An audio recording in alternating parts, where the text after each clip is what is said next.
Harry Potter and the philosopher stone, JK Rowling, পর্ব 4, নাম চাবির রক্ষক।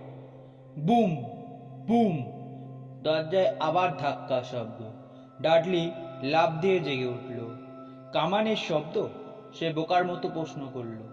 তাদের পেছনে একটি বিকট শব্দ শোনা গেল। আঙ্কেল ভার্নান ভয়ে বিবর্ণ হয়ে ঘরে ঢুকলেন। তার হাতে একটি রাইফেল। এখন তারা বুঝতে পারল তিনি সরু লম্বা প্যাকেটে কি এনেছিলেন। কে ওখানে? আঙ্কেল ভার্নান চিৎকার করে উঠলেন। সাবধান, আমার হাতে অস্ত্র আছে। কিছুক্ষণ নীরবতা, তারপর আবার ধপাস। দরজায় এমন জোরে ধাক্কা লাগলো যে কান ফাটানো আওয়াজে দরজার সব পাল্লা মাটিতে পড়ে গেল। দরজার ওপারে দাঁড়িয়ে আছে এক অতিকায় মানুষ দৈত্য। চুল দাড়িতে মুখ পায়ে ঢাকা, জলজলে চোখ।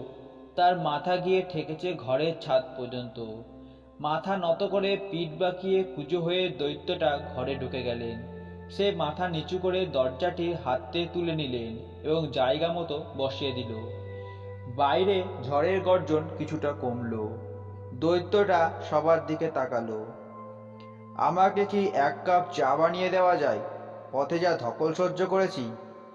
তারপর সে সোফায় গিয়ে এগিয়ে গেল। সেখানে ডাডলি ভয়ে জড়সড় হয়ে বসে আছে। দৈত্য বলল, এই মোটু, উঠে দাঁড়া। ডাডলি ভয়ে জড়সড় হয়ে মাকে আড়াল করে লুকোবার জন্য ছুটল। আঙ্কেল ভার্নানের পিছনে তিনিও ভয়ে কাঁপছিলেন। আরে, এই তো হ্যারি, দৈত্য হ্যারিকে দেখে বলল। হ্যারি দৈত্যাকার লোকটার দিকে তাকালো। লোকটার মুখে স্মিত হাসি। দৈত্যাকার লোকটা হ্যারিকে বলল, আমি তোমাকে প্রথম যখন দেখি তখন তুমি মাত্র একটি ছোট শিশু। তোমাকে ঠিক তোমার বাবার মতোই দেখাচ্ছে। অবশ্য তোমার চোখ দুটো তোমার মায়ের মতো। আঙ্কেল ভার্নানের গলায় ঘের ঘের শব্দ শোনা গেল। তিনি বললেন, তুমি এক্ষুন এখান থেকে চলে যাও। এটা আমার হুকুম। তুমি দরজা ভেঙে ভেতরে ঢুকেছ। চুপ করো নির্বোধ, দৈত্য দাপটের সাথে ধমক দিল। সে সোফার পিছনে গিয়ে আঙ্কেল ভার্নানের হাত থেকে রাইফেলটি নিয়ে নিল। রাইফেলটিকে বাঁকিয়ে ঘরের এক কোণে ছুঁড়ে ফেলল। এত সহজে যেন রাবারের তৈরি কোনো জিনিস দুমড়ে মুচড়ে ফেলে দিল। আঙ্কেল ভার্নান মৃদু কণ্ঠে কিছুটা বলতে চাইলেন, কিন্তু অদ্ভুত কিছু শব্দ করা ছাড়া আর গলা দিয়ে কিছু বেরোলো না। দৈত্য হ্যারিকে উদ্দেশ্য করে বলল, হ্যারি, যা হোক, হ্যাপি বার্থডে টু ইউ। এরপর দৈত্যটা তার জামার পকেট থেকে একটা বাক্স বের করে হ্যারিকে দিয়ে দিল। হ্যারি কাঁপা কাঁপা হাতে বাক্সটা খুলল। একটা বড় চকোলেট কেক। কেকের ওপর সবুজ রঙের আইসক্রিম দিয়ে লেখা, হ্যাপি বার্থডে হ্যারি। হ্যারি দৈত্যের দিকে তাকিয়ে বলতে চাইল, তোমাকে অনেক ধন্যবাদ, কিন্তু তার মুখ ফসকে বেরিয়ে এলো, কে তুমি? দৈত্যটা প্রথমে একটু আমতা আমতা করল, তারপর বলল, আমারই ভুল হয়ে গেছে। প্রথমেই আমার পরিচয় দেওয়া উচিত ছিল। আমার নাম রুবিয়াস হ্যাগ্রিড। আমি হগওয়ার্টসে থাকি। সেখানকার দরজার চাবি আমার হেফাজতে, আর মাঠের দেখাশোনা করি। হ্যারির সাথে করমর্দন করার জন্য দৈত্যটি বিশাল হাত বাড়িয়ে দিল। করমর্দনের সময় হ্যারির মনে হলো তার হাতটা বুঝি খসে পড়েছে। চা পাওয়া যাবে? হ্যাগ্রিড মনে করিয়ে দিলেন। চা যদি একটু কড়াও হয় তাতে আমার আপত্তি নেই। এবার হ্যাগ্রিডের দৃষ্টি গেল ঘর গরম করার ফায়ারপ্লেসের দিকে। তিনি ঘরের ফায়ারপ্লেসের কাছে একটু কুঁজো হলেন। মুহূর্তের মধ্যে সেখানে গনগনে আগুন জ্বলে উঠল। ঘর এত গরম হয়ে গেল যে হ্যারির মনে হলো সে যেন একটা হট বাথ নিচ্ছে, আগুনে স্নান করে নিচ্ছে। হ্যাগ্রিড এবার সোফায় বসে পড়লেন। মনে হলো গদিটি বুঝি ডুবে যাবে। এবার হ্যাগ্রিডের জামার পকেট থেকে হরেক রকমের জিনিস বেরোলো। তামার কেটলি, 1 প্যাকেট শূকরের মাংসের সসেজ, লম্বা মগ, বোতল, চা ইত্যাদি। হ্যাগ্রিড তার কাজ শুরু করে দিলেন। সসেজের আগুনের ঝলসানোর শব্দ ও পোড়া মাংসের গন্ধে ঘর ভরে গেল। তিনি যখন 6টি মোটা রসে ভরা এবং কিছুটা পুড়ে যাওয়া সসেজ লোহার শিকের কড়াই থেকে বের করল, ডাডলি লোভাতুত হয়ে দৃষ্টিতে সেই দিকে তাকালো। আঙ্কেল ভার্নন কড়াভাবে বললেন, ডাডলি, ওর দেওয়া কোনো জিনিস স্পর্শ করবে না।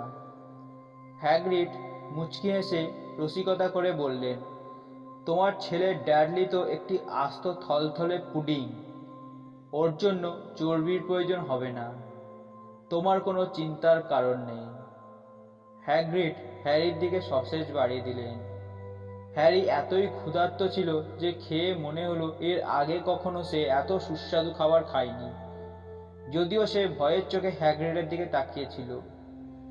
হ্যারি হ্যাগ্রিডের দিকে এক দৃষ্টিতে তাকিয়ে রইল। তারপর নিজে থেকেই বলল, আমি এখনো ঠিক বুঝে উঠতে পারিনি আপনি কে।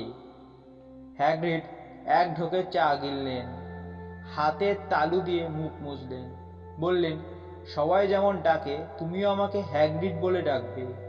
তোমাকে একটু আগেই বলেছি আমি হগওয়ার্টসের চাবির রক্ষক। ধীরে ধীরে তুমি হগওয়ার্টস সম্পর্কে সব জানতে পারবে। না, হ্যারি বলল।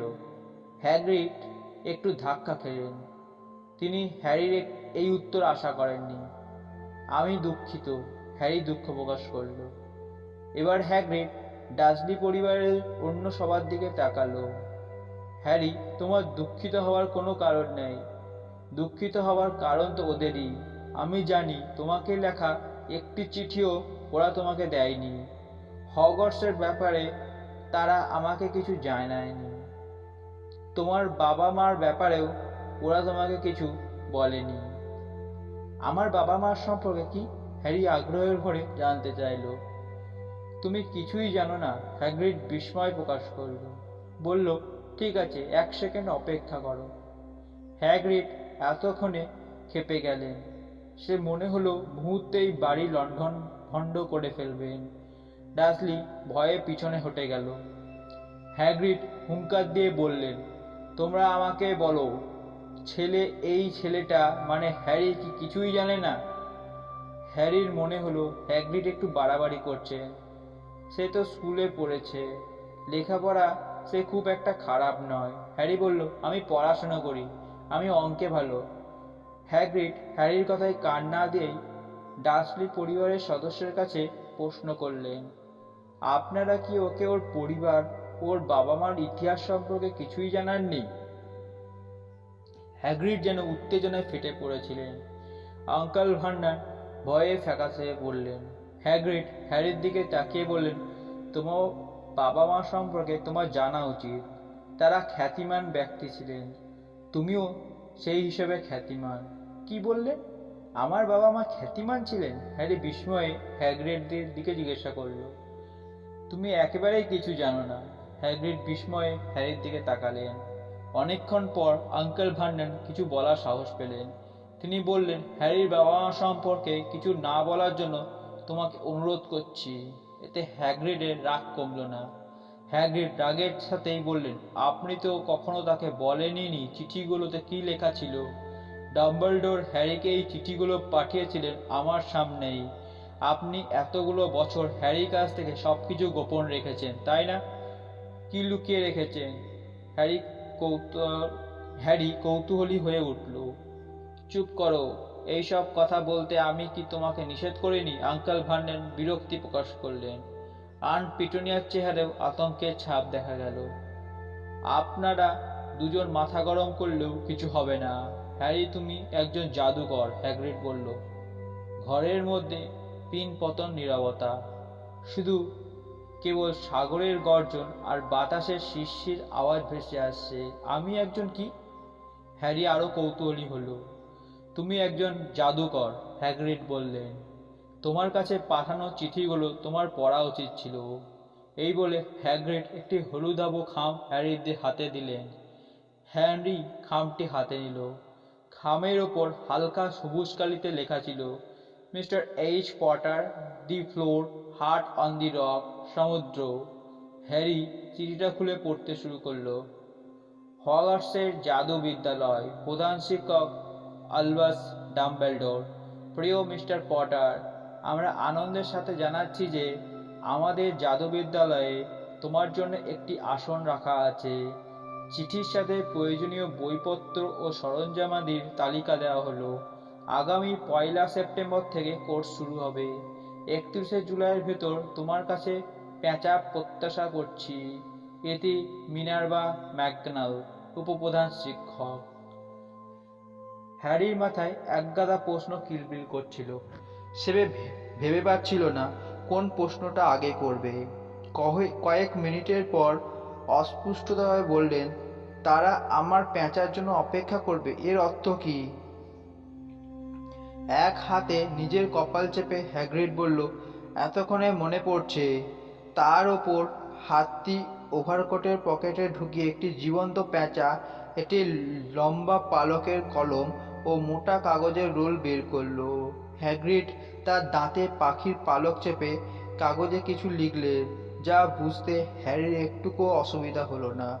হ্যাগ্রিড লিখলেন, প্রিয় মিস্টার ডাম্বেলডোর, হ্যারিকে তার চিঠি দেওয়া হয়েছে। তার জিনিসপত্র কেনার জন্য আমি আগামীকাল বেরাবো। আবহাওয়া দুর্যোগময়। আশা করি আপনি ভালো আছেন। ইতি হ্যাগ্রিড। লেখাটা ভাঁজ করে হ্যাগ্রিড পেঁচাকে দিলেন। পেঁচা এটা ঠোঁটে চেপে ধরল। এবার পেঁচাটিকে জানলা দিয়ে হ্যাগ্রিড আকাশে উড়িয়ে দিলেন। এমন স্বাভাবিকভাবে হ্যাগ্রিড ফিরে এসে বললেন যেন এইমাত্র ফোনে কথা বলে এলেন। এরপর আঙ্কেল ভার্নন হুঙ্কার দিয়ে উঠলেন, হ্যারি, তুমি কোথাও যাবে না।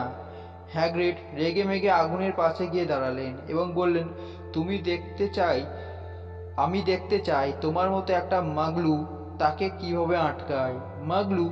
মাগলু কি? হ্যারি জানতে চাইল। হ্যাগ্রিড জবাব দিলেন, মাগলু হলো যেসব লোক জাদুর মর্ম বোঝে না। তোমার দুর্ভাগ্য, এই রকম একটি মাগলু পরিবারে তুমি বড় হয়েছ। এবার আঙ্কেল ভার্নন এগিয়ে এসে বললেন, আমরা প্রতিজ্ঞা করেছিলাম আমরা তাকে এই ধরনের ভোজাবাজি থেকে দূরে থাকব। তার এই ধরনের জাদু টাদু শেখার ইচ্ছা চিরকালের জন্য আমরা শেষ করে দেব।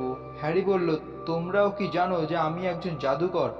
অবশ্যই জানি, পিটুনিয়া জবাব দিলেন।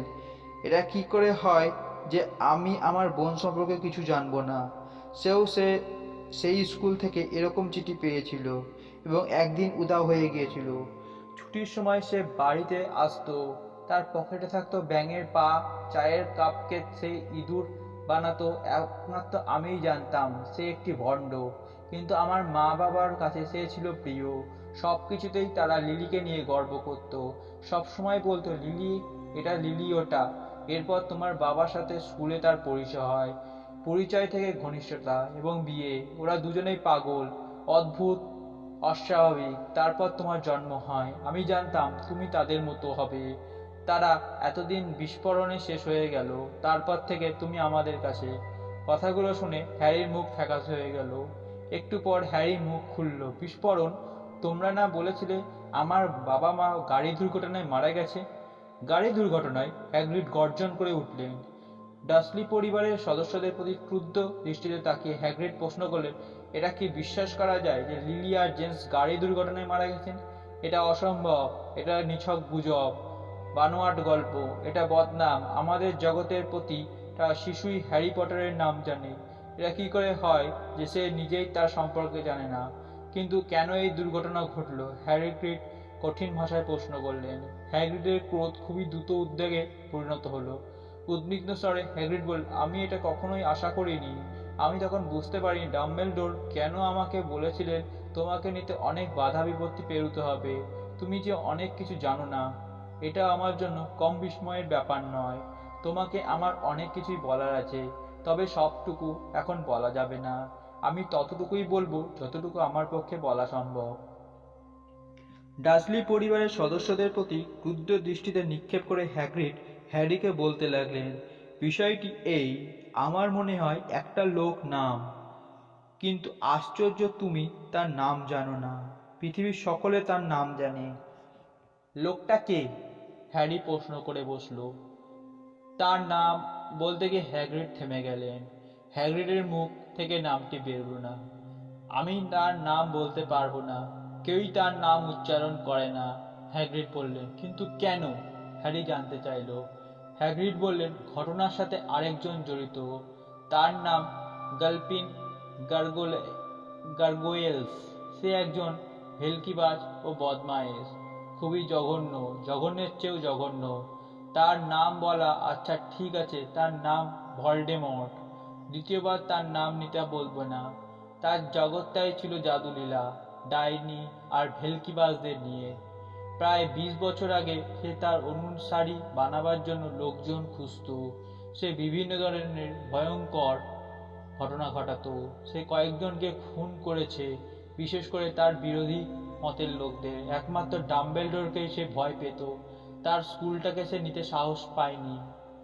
হ্যাগ্রিড বলে চললেন, তোমার মা বাবা খুবই ভালো জাদুকর ছিলেন, তাদের তুলনা হয় না। ছাত্রাবস্থায় হগওয়ার্টস স্কুলে তারা হেড বয় ও হেড গার্ল ছিলেন। তবে এটা অজানা থেকেই গেল যে কেন ভোল্ডেমর্ট তাদেরকে পক্ষে নেওয়ার চেষ্টা করেননি। এর কারণ হতে পারে যে তোমার বাবা মা ডাম্বেলডরের খুব ঘনিষ্ঠ ছিলেন। তখন তোমার বয়স মাত্র 1 বছর। ভলডেমর্ট তোমাদের বাড়ি যায়, তোমার বাবা মাকে হত্যা করে। এই সময় ইউ নো হু তোমাকে হত্যা করার চেষ্টা করেছিল, কিন্তু সফল হয়নি। তাই তোমার কপালে এই দাগ দেখে আমি বিস্মিত হইনি। এটাও তো কম কষ্ট নয়। এটা একটি শক্তিশালী অভিশাপের পরিণাম। সাপটা তোমার উপর যেমন প্রভাব ফেলতে পারেনি, এই জন্যই তুমি খ্যাতিমান হ্যারি। কারণ সে যাকে মারতে চাইছো তার বাঁচার কোনো উপায় থাকতো না, একমাত্র তুমি তার ব্যতিক্রম। হ্যাগ্রিডের কথা শুনে হ্যারির মন বিষাদে ভরে গেল। করুণ দৃষ্টিতে হ্যাগ্রিড হ্যারির দিকে তাকালেন। হ্যাগ্রিড বললেন, ডাম্বেলডোর নির্দেশেই আমি তোমাকে সেই ভাঙা বাড়ির থেকে উদ্ধার করি। তবে শেষ পর্যন্ত তুমি সেখানে আছো, অর্থাৎ ডার্সলিদের পরিবারে। সেটাও তোমার জন্য ভালো হয়নি। এটা তো তোমার জন্য একটি নরক। ইতিমধ্যে আঙ্কেল ভার্নন তার সাহস কিছুটা ফিরে পেয়েছে। তিনি বললেন, আমি স্বীকার করি হ্যারির ভেতর অদ্ভুত কিছু জিনিস আছে। সে ডাইনি জগতের লোক। হয়তো শাসন করে তাকে বশে আনা যাবে অথবা যাবে না। আমি চাই না যে সে ওই জগতের সাথে কোনো সম্পর্ক রাখুক। আঙ্কেলের ভান্ডানের কথা শুনে হ্যাগ্রিড সোফা থেকে লাফ দিয়ে উঠলেন। তার প্যান্ট থেকে একটা ভাঙা ছাতা বের করে সেটাকে তরবারি মতো আঙ্কেল ভান্ডানের সামনে উঁচিয়ে ধরলেন। তারপর বললেন, ডাজলি, আমি তোমাকে হুঁশিয়ার করে দিচ্ছি, তুমি আর একটি কথাও বলবে না। ছাতার খোঁচা খাবার ভয়ে আঙ্কেল ভান্ডান একবারে চুপসে গেলেন। হ্যাগ্রিড পুনরায় সোফায় বসলেন। ভলডেমর্টের কি হলো? হ্যারি জানতে চাইল। হ্যাগ্রিড বললেন, সে সেদিন পালিয়ে গেল। পরের রাত সে তোমাকে হত্যা করার চেষ্টা করেছিল। পরে সব ওর ব্যাপারটা রহস্য রয়ে গেছে। কেউ বলে ও মারা গেছে, কেউ বলে সে এখনো জীবিত। আস্তরিকতা ও উষ্ণতার সাথে হ্যাগ্রিড হ্যারির দিকে তাকালেন। ওর কথায় হ্যারি খুশি। ওর গর্বিত হওয়ার পরিবর্তে বরং মনে করলো কোথাও বড় ধরনের ভুল হচ্ছে। সে জাদুকর, সে কিভাবে জাদুকর হয়? সে তো ডার্সলি পরিবারের আঙ্কেল ভার্নন ও আন্ট পিটুনিয়ার কাছে প্রতিপালিত হয়েছে। সে যদি জাদুকরই হয়, তাহলে তাকে কেন যাযাবরের জীবন কাটাতে হচ্ছে? কেন কাবারের উপর ঘুমাতে হয়? সে যদি খ্যাতিমানী হবে, তাহলে ডাডলি কেন সবসময় তাকে ফুটবলের মতো লাথি মারে? হ্যারি হ্যাগ্রিডকে বলল, আপনি বোধহয় ভুল করছেন। আমার মনে হয় না আমি একজন জাদুকর। হ্যারির কথায় হ্যাগ্রিড মৃদু হাসলেন। তুমি জাদুকর হবে না কেন? জাদুবিদ্যাকে কি তুমি ভয় পাও? হ্যারি আগুনের দিকে তাকালো। এখন সে ভাবতে লাগলো তার আঙ্কেল আন্ট তার সাথে কেন দীর্ঘদিন ওলটপালট ও অস্বাভাবিক ব্যবহার করেছেন। হ্যারি হাসি মুখে হ্যাগ্রিডের দিকে তাকিয়ে দেখল।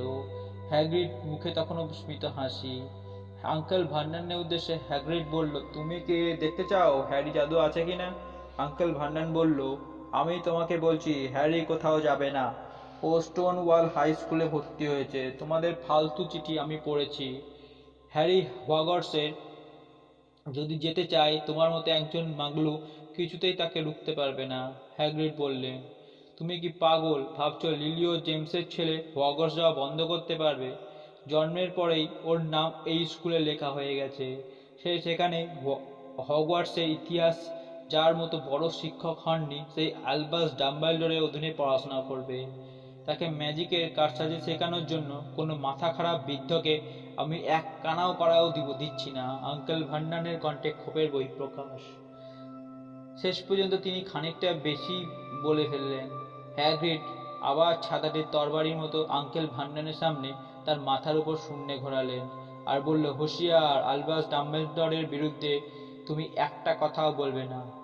হিস শব্দ করে ছাতাটি যখন ডাডলির সামনে চলে গেল, বেগুনি রঙের আলোয় ঝলকানি, আতশবাজির মতো একটা শব্দ, এক তীব্র চিৎকার, এবং পর মুহূর্তেই ডাডলি তার নিতম্বের দুহাত চেপে তীব্র ব্যথায় বিকট শব্দ করে উঠল।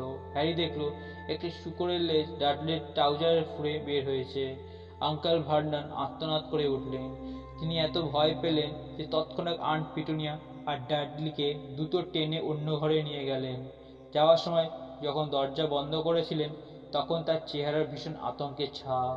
হ্যাগ্রিড তার দাড়িতে হাত বুলিয়ে ছাতার দিকে তাকিয়ে বললেন, মাথা গরম করা ঠিক নয়, কিন্তু অনেক সময় এটা কাজ করে, মানে ওকে শূকর বানানো। তবে সে এমনিতেই দেখতে শূকরের মতো।